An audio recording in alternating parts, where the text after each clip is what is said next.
Ayan guys, kakagising ko nga pala. Ayan nga pala yung ulam. Sarap guys. Parang gusto ko na kumain. Go! Wala pa nga kanin. Hinihintay ko muna yung kumukuha ng kanin. Kasi wala dito yung kanin namin. Nandoon sa tindahan namin. Nagugutom na ako, basta hinihintay ko lang yon. Hintay lang. Sabi niya, parating na daw siya. Eto na pala siya. At kakain na ako. Masarap na ulam. Guys, okay. Ayun nga pala yung ulam natin.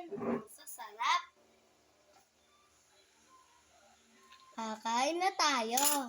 Wait niyo ako, guys.